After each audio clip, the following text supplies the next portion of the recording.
some housekeeping here for class rules.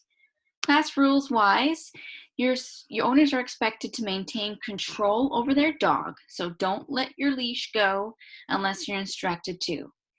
And no leash jerking or adverse dog training. So none of the what's listed here below: squirt bottle, air horn, choke chain, prong collars, citronella collars, shock or beating, or alpha rolling. So also too, I wanted to go over really quickly about how you're going to connect using Zoom. So here's an example of what it's going to look like. The screens are going to look like when you join using your mobile device. So you can use your smartphone, your iPad, your tablet, anything that you have that's mobile. So this goes for all mobile devices. So you're going to open the email that I sent you with your invitation. You're going to click this link here. Then it's going to prompt you to download the app for Zoom meeting. I would recommend you do that for your device. Then what it's going to look like is, also this is what it's going to look like on an Android. So the previous screen was for Apple's phones, for iPhones, and this one is for an Android. So it looks a little bit different. You're going to click this link and it's going to ask you to install the app here. And then when you go back to click that link again in your invitation in that email, it's going to either direct you straight to the Zoom app. That's what will happen if you have an iPhone. And if you've got an Android, it's going to prompt you by saying open with Zoom. So once that opens, you're going to it'll prompt you to enter your name. So I would put your name right in this box here. You can put your dog's name too, that'd be helpful. And then you're going to, it's going to prompt you to choose call using your internet audio. So you want to click that as well. Then it's going to get you into the meeting. It's going to say that no one's there yet, because I won't be there at the moment. If you're doing this beforehand, which I strongly recommend you do, so that you're prepared for your session in advance. So when you click that link, you're automatically ready to go. So when you do open it, it's going to say, the host isn't there yet. It'll say up there. But down here, I just want to call your attention to the functions on the bottom of the screen. So this controls the video. So this controls whether or not you'll be seen by me and the other students in the room. This is to invite other people to the meeting. This would be helpful for if you had another person in the room with a device, another iPhone or what have you, that you want to invite. So you can click invite and enter their email address, and it'll invite them to the meeting. It'll send them a link. You can text them the link, and they can be added into the meeting as well. So if you need a second point of view for filming, or you want someone to film the dog, then that's a good way to get that hooked up. And this little box here just shows you, that's the participants chat box. So if you click that, you'll go over to a chat box and you can chat back and forth with the other participants in the meeting, which you probably won't need to do because we'll be hearing you. When I unmute you, we can hear you. And when I invite you or you invite yourself using video, then we'll see you too. So that's not really necessary to use the chat. And this is what it's going to look like if you join your meeting using your laptop or your computer. So you'll click on that same link that you had in that email, that invitation I had. And so you'll want to click open with zoom.us. Then it'll ask you to, it'll say waiting for the host to start the meeting, just like the other device did. And test your computer audio in the meantime, and then it'll just prompt you to test your audio, and you'll just make sure that your audio is working. You'll see the little levels go up and down here when you talk, and then it'll prompt you to also too, that's one way you can join the meeting, or you can join it by using the app. So if you want to, you can back here, I think you can choose to open it with the app or not. And if you do, then you can just hit join and here, and then it'll take you directly into the meeting. So that's two ways you can go about it, using your computer, or either just doing it manually or using the Zoom app. So that's a little housekeeping there. If you have any questions or concerns, or you're getting caught up in that, please feel free to send me an email and we can go through it together. I can walk you through it step by step if necessary. We can do that over the phone, so no problems there. So I just want to tell you a little bit about me as well. So I am a certified professional dog trainer through the Certification Council Professional Dog Trainers, and also Animal Behavior College. I completed my dog training apprenticeship program at Dog Spa. So what that basically means is that I've done thousands, hundreds of hours under other trainers in order to earn the right to and study for my certification to become a professional dog trainer. Then I had to write an exuberantly long test, and in order to keep my certification after passing that test, I need to take continuing education courses in order to keep my certification. So that's really important to me and keeps me up to date on all the latest and greatest dog training techniques from professionals all around the world. And also, I've had the opportunity to run my own dog walking business for over 8 years, which has been a wonderful experience because I've been able to apply what I learned through these training courses to all sorts of types of dogs and different breeds, as you can see here, all different breeds. And so it's been very, very helpful for me. Just a little bit about my dog, Bear. So Bear came to me, I adopted him when he was 5 months old. Now he's 14. He came to me from the SPCA reactive, so he barked and growled at people, pinned one of my neighbors up against the wall when they came over to visit in the house, made a 3-year-old boy cry. So he was very, very reactive to people. And through my journey with him, I've found him through various classes and trainers. I met different trainers and did different classes, and finally I was able to find the right trainer and the right class to help me with his problems. And the lady who runs that class is now my mentor trainer, so we're still in contact. But I just realized ever since I found out about Bear and how I can help him overcome his reactivity, it's prompted me to take on my own studies and become a certified dog trainer and help other people with their dog issues, and so that they can enjoy spending their more time with their dog, doing more things. I do more things with my own dog, Bear, than I ever thought possible. So I wanted to pass on some of that knowledge onto people and help them so they can have a more enjoyable life with their dogs. Also, I enjoy barrel racing with my horse too, and we do a lot of cow sports as well. So she's a lot of fun too. So about my dog training technique, it's based on the study of human and canine relationship and how your dog learns and how a dog's brain functions and how their body functions and how that all affects behavior. So that's what that's about here with the dog training. So we're going to look at what motivates our dog in the next week. So this is going to help us know, okay, what motivates our dog? Is it food, toys, attention? And what privileges does your dog love? So we're going to make our dog earn those things. So we're going to key into what motivates him, and he's going to learn to earn those things in order to get what he wants. So here's a couple of interesting treats that Bear likes. He likes the pork tripe. He also enjoys Frisbee, and he loves his toys as well. So what I do is I use those tools to motivate him to learn new things and to train him. My philosophy is we're going to use those things that motivate our dogs, which is food, toys, and attention, and we're going to use them as rewards. So the more fun we have with our dog, with the training, the more motivated he'll be to follow our instruction. And also we're going to be working on clearly communicating with our dog as well.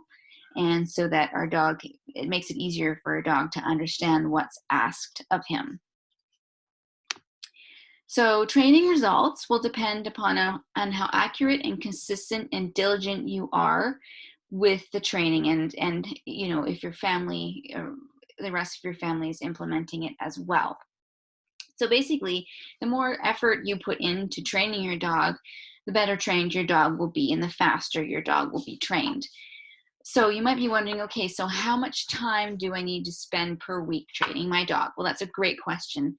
Keep your training sessions short and sweet. So 3 to 5 minutes long, 3 to 5 times a day. So make sure that you're not overtraining your dog. We don't want to go on and on and on training our dog for hours on end or minutes on end, because they start to get bored, and before you know it, your dog's wandering off and we wonder why, and oh, it's because we've been training for more than 5 minutes. So we only want to keep those training sessions short. Also, we want to make sure that we're consistent. So make sure that you're committed to being consistent with your dog. And that's why it's so important for other family members to be doing the exact same thing with our dogs. That way, the expectations we have for our dogs are clear and, you know, are consistent, right? Otherwise, they'll start to wonder, okay, do the rules change with a certain person in the family? Can I do something with one person and not the other? So we want to make sure that we're very consistent. English is a second language to our dogs, so we want to be using the same commands instead of using different words for the same command. That's going to be confusing for them as well. So we really want to make sure we're consistent for our dogs to make it easy for them to learn and to set them up for success. So what we're going to be doing for the next week with our dogs is we're going to teach them something called NILF. That's nothing in life is free. So what that means is you're going to require your dog to perform a command before he gets anything he wants in life. So that's like real life rewards. Say, for instance, if you if your dog wants you to throw the ball, well, let's make him do something for it instead of just throwing it for free. Ask him for a down before you throw the ball, maybe a sit, and then throw the ball for him. Maybe get him to do a sit before you open the door to let him out to go out for a walk. So, and we also want to make sure that we're going to implement waiting for our dog to be calm before getting anything that he wants.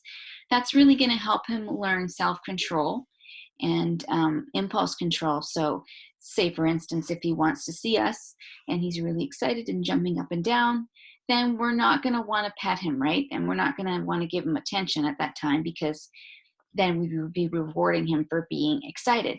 We want to instead wait for him to be calm and not jumping up on us before we give him that attention. So that's an example of waiting for him to be calm. Also, too, I just skipped over this one here.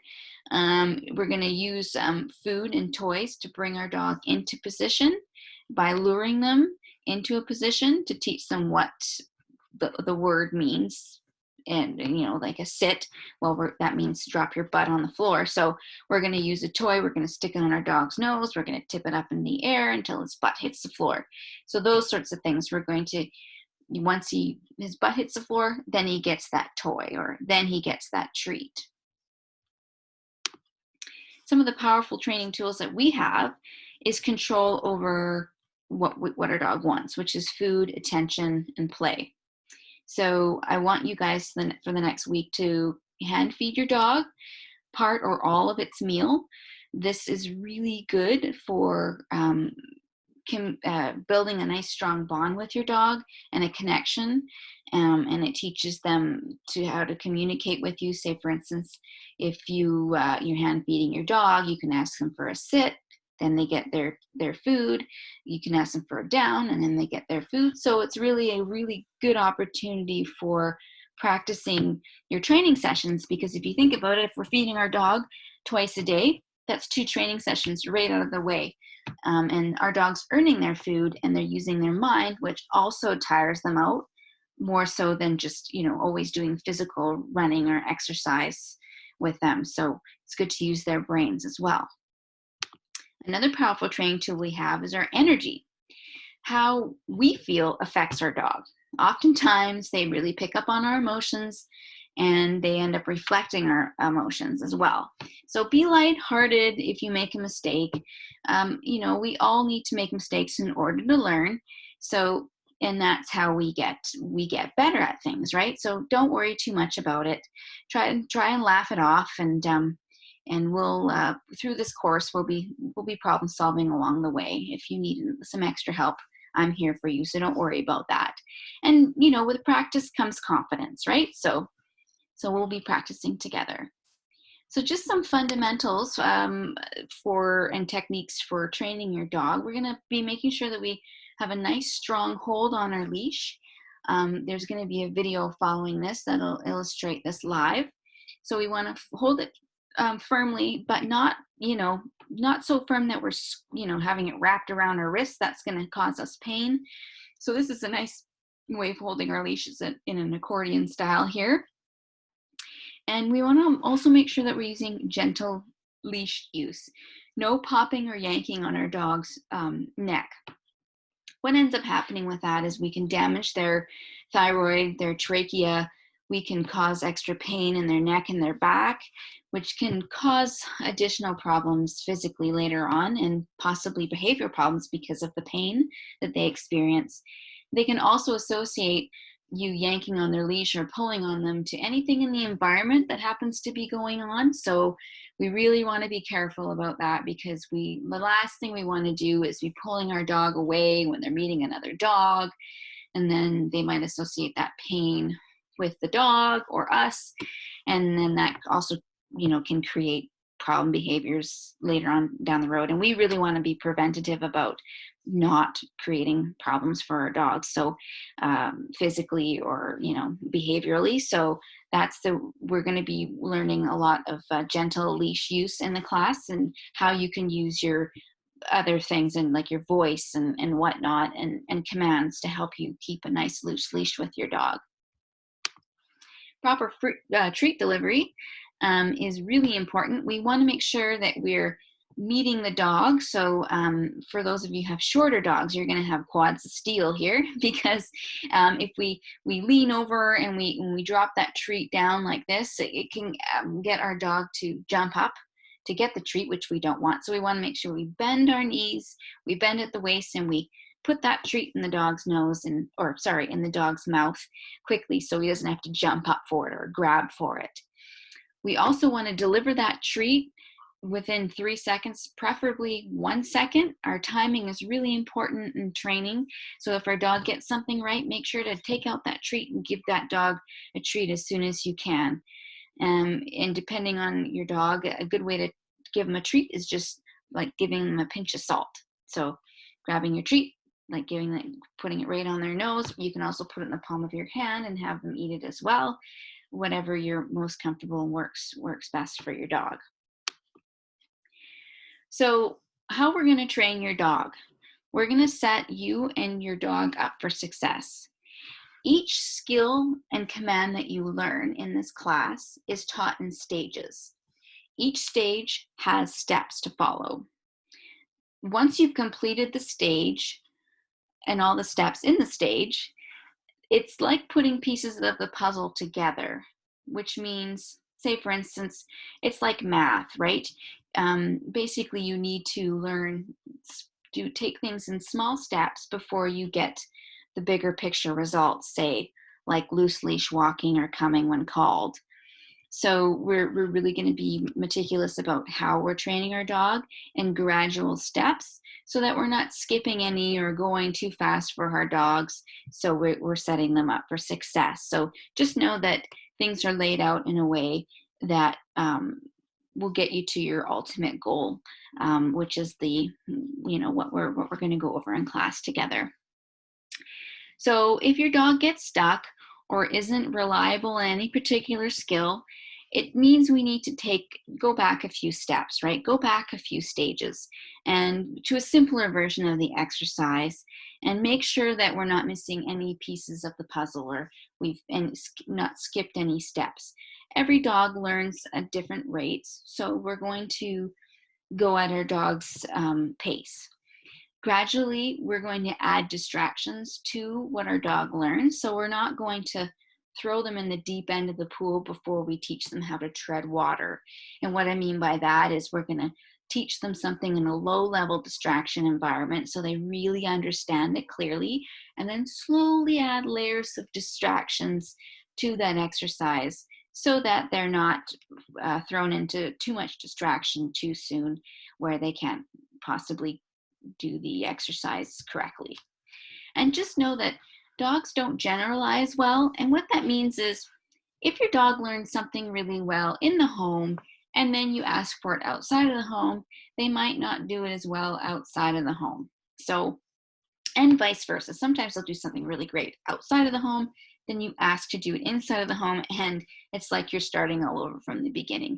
And that's perfectly normal. We need to treat every different environment that we do our command in or our training in as a clean slate, like we have to start all over from the beginning.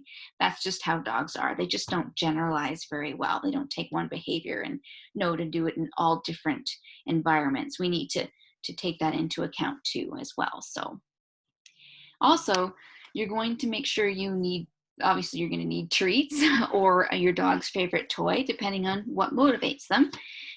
So you want to make sure that the treats are really yummy and really small and soft. So we want them to be able to eat them quickly so we can go on to the next training exercise and they're not sitting there chewing and eating up all the crumbs if you have a crummy treat, right?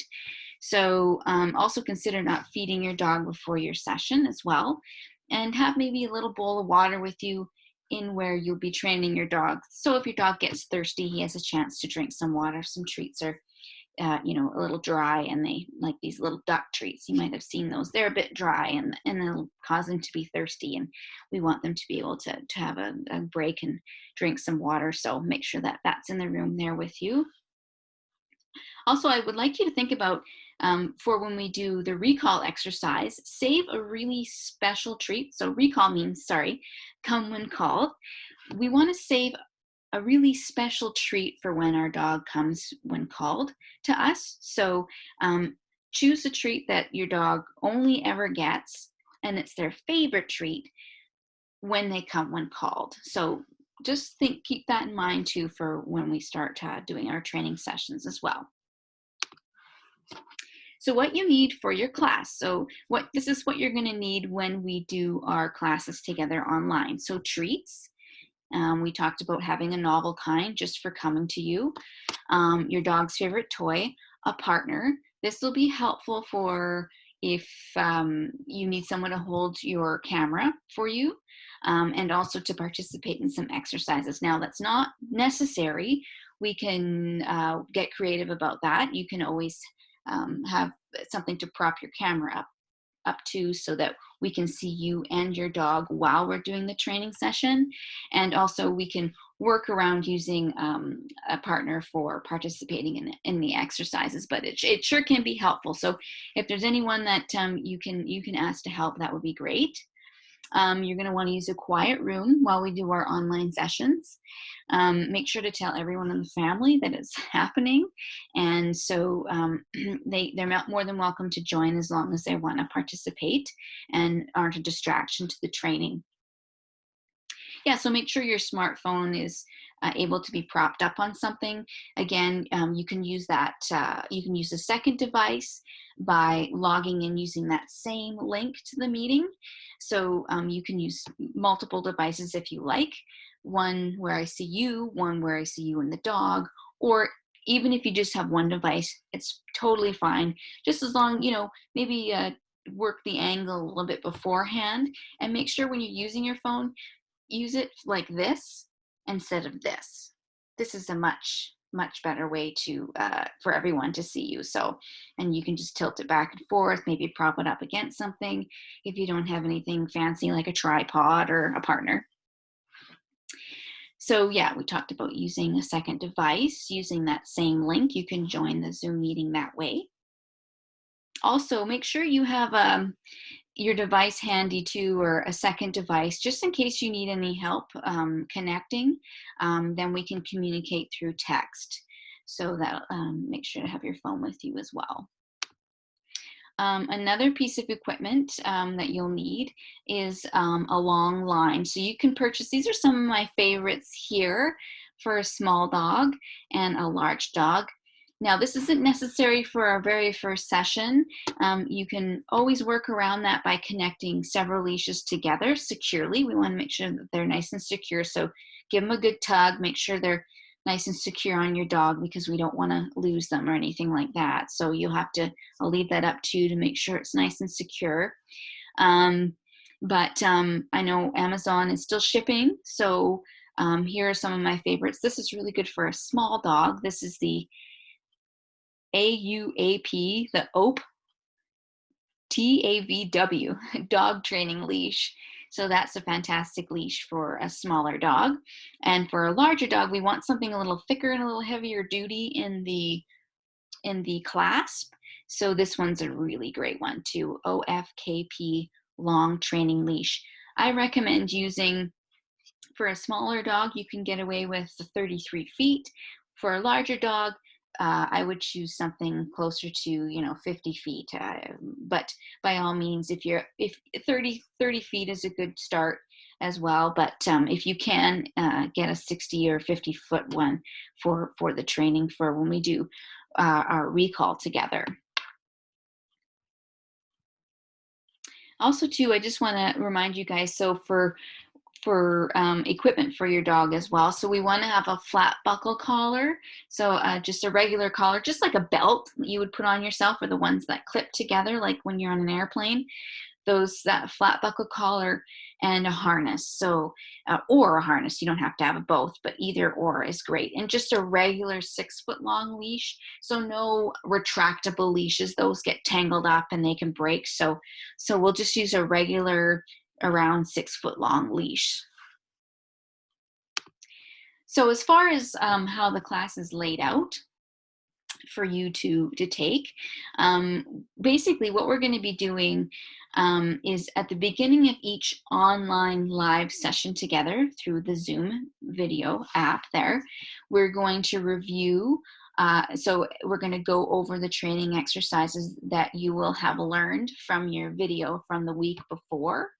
And so that's going to be posted in your Facebook page along with this video, so that you can learn in advance what we're going to go over in your first class. And then we're going to learn about how we can apply that to real life situations when we're meeting together online. So then each student is going to take turns doing the exercise. So I may mute you or take you off of the camera for a moment while I work with one student. And of course, you can always see the student practicing. That's very helpful, because we all can learn from each other through watching each other. That's such a great advantage, a really good way to learn. So you'll be able to watch them, but I may have to mute you, because what ends up happening is I can't hear as well if people are talking in the background, and I happen to hear them instead of the person that's doing the exercise. So we'll be taking turns, each one of us doing the exercises. Then I'll be doing a question and answer. We'll take a pause and I'll answer any questions that you might be having about the exercises. Then I'm going to show you how to build on the skills that you've already learned. So that will set you up for the following week for things that you're going to work on. So, and to get you further along towards the goal that you're looking for in your training. Then we're going to take turns as well. You're going to do individually, everyone's going to take a turn doing what we learned about building on those exercises, so that you make sure that you're doing it correctly, so that when you go away for the week and you practice, you're practicing correctly. Then we'll do another question and answer if you have any questions about the additional building upon those exercises that we'll have gone over. And then at the end of the session, I'll do a quick recap about what we learned and what your homework's going to be for the following week. Then that video of our class is actually going to be uploaded into the Facebook Live, or sorry, the Facebook private group that we have. So it's there for you to watch as many times as you like, or to share with your family members who couldn't make the live session. And it's also there for you to quickly recap what your homework is going to be, just in case you forgot, because it'll be right at the end of the video of the class, right? So you can always just scroll fast forward to the end of that video and be like, oh, yeah, that's my homework assignment. That's what I'm going to do. So it's always there for you to refer back to. Let's see. If needed, I may post additional information along with the video of the recorded session that we had. So things like video tutorials or PDFs, I will post them in that Facebook page as well. The recording of the session that we have together will either be posted that night or the day after. Sometimes it takes a little while for it to get to me, but it'll definitely be in there by the following day at the latest. As part of your homework assignments, along with you'll have PDFs to help you out, but part of your homework assignments may be sending a clip, a small video clip of about around a minute long, about what you've learned in class, so I can see you applying them to your home and with your dog and in different environments. So just be aware that that's going to be part of your homework as well. And it's best if you can upload them to the Facebook group that we have, that private one, but you can also send them to me by Facebook Messenger through the For the Love of Paws page, or you can simply just text them to me if that's easier for you as well. Just make sure to keep them 1 to 3 minutes at the longest, because otherwise it's unless you use Facebook, it's fine, you can make them 5 minutes long, but if you're going to text them or email them, they need to generally be about 1-2 minutes long. And those homework assignments, like the videos that you'll have to do for me, are due the day before the next online class. So that's when they're due at the latest. So if you have any questions about anything, if you run into any problems or you need to do some troubleshooting midweek, post those questions on the private Facebook page and I will answer them. I try to answer them the same day, but I will answer them the following day at the latest. And just know that we're closed weekends and holidays. So I will get back to you the following business day if I don't the day of. And that concludes the end of this presentation. So thank you for hanging in there. And if you have any questions or concerns about anything in this video, please post them on the private Facebook group page and I will reply to you there. So I'm also going to be posting the video of the exercises that you're to practice this week to prepare you for your online class. So look out for that, and I look forward to seeing you in the private Facebook page. If you have any questions or concerns, feel free to text me, email me, or call me, and I'll answer them for you there. Okay, I look forward to seeing you next week.